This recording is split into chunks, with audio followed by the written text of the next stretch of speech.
स्वः। गुरुर्ब्रह्मा गुरुर्विष्णु गुरुरेव महेश्वर गुरुरेव परब्रह्म तस्मै श्री गुरुवे नमः।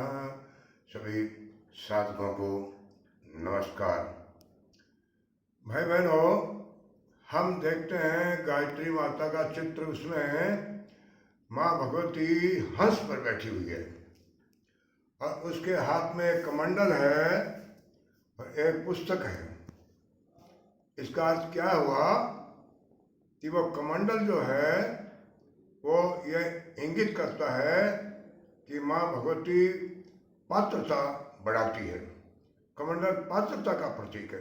बिना पात्रता के दूसरे हाथ में ज्ञान है, पुस्तक है, वेद है, अर्थात ज्ञान जो है वो पात्रता के हिसाब से टिकता है।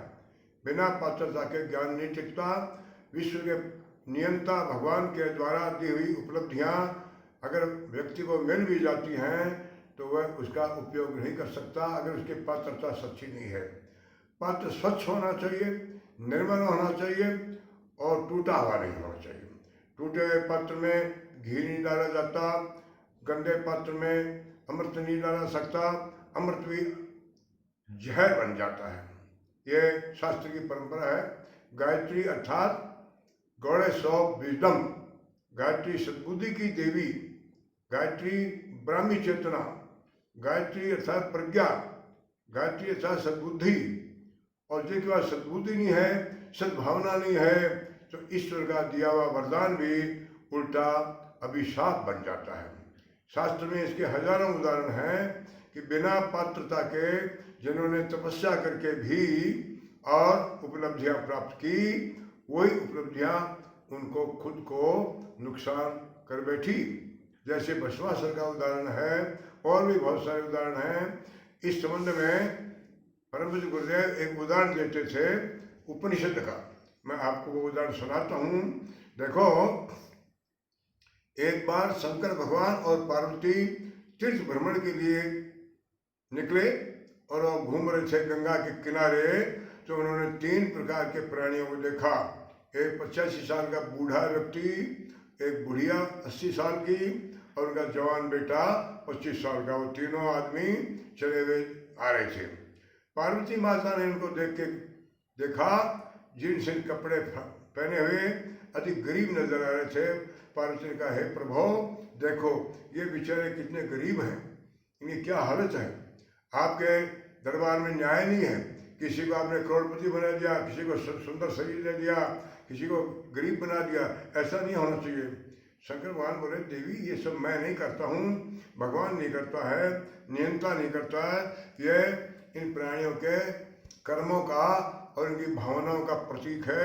इनकी दुर्दशा इसीलिए हुई है। नहीं प्रभु, मेरे पर कृपा करो और मैं आपसे निवेदन करती हूँ, इन पर आप विशेष आग्रह करके इनको आप वरदान दे दो। शंकर भगवान को, चल तेरी अगर इच्छा है तो इनको वरदान देता हूँ, लेकिन ये मेरे वरदान को रोक नहीं पाएंगे, पचा नहीं पाएंगे। नहीं भगवान, ऐसी बात नहीं है। तो उसने उसको पुकारा, बुलाओ इनको।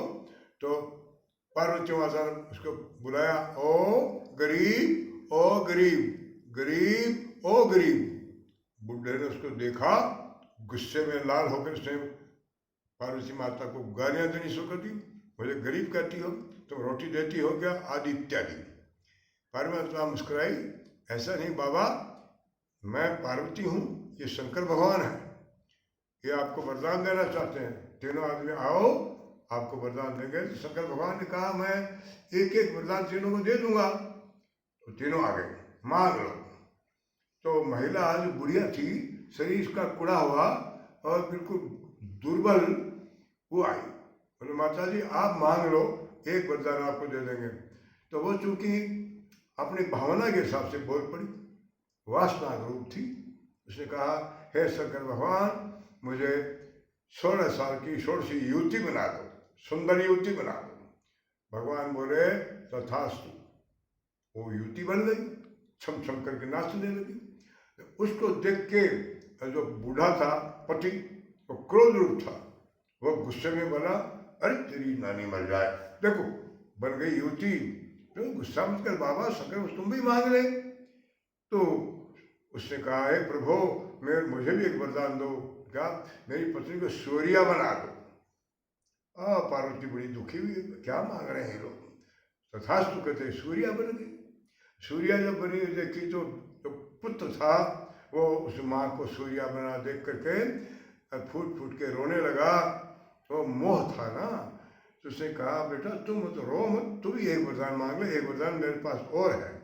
तो कहे प्रभु मेरी माँ जैसी थी वैसे ही बना दो। तथास्तु बुढ़िया बुढ़िया रह गई, बुढ़ा बुढ़ा रह गया, बेटा बेटा रह गया। उन तीनों की वही स्थिति एज इट इज।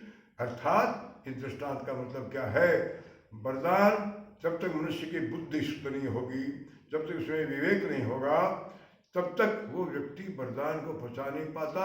प्यारे भाइयों, गायत्री मंत्र का यही अर्थ है कि अगर व्यक्ति गायत्री मंत्र जपता है सच्चे मन से, निर्मल मन से, तो भगवान राम कहते हैं निर्मल मन जन सो मोहि पावा, मोहि कपट सो छिद्र भावा। जो भी विकार भरे पड़े हैं उनको भगवान भी उनका कल्याण नहीं कर सकता। इसलिए हमारे सत्संग में लिखा है मनुष्य अपने भाग्य का निर्माता आप है। वो अगर पुरुषार्थ करे, ईमानदारी रखे, मेहनत करके भगवान का स्मरण करे, तो वो वरदानों को प्राप्त कर सकता है और उसे आत्म शांति, आत्म विकास और आत्म निर्माण की जो साधनात्मक प्रक्रिया है आत्म परिष्कार की, उसका आत्म परिष्कार होकर के वो ब्रह्म दर्शन प्राप्त कर सकता है। धन्यवाद।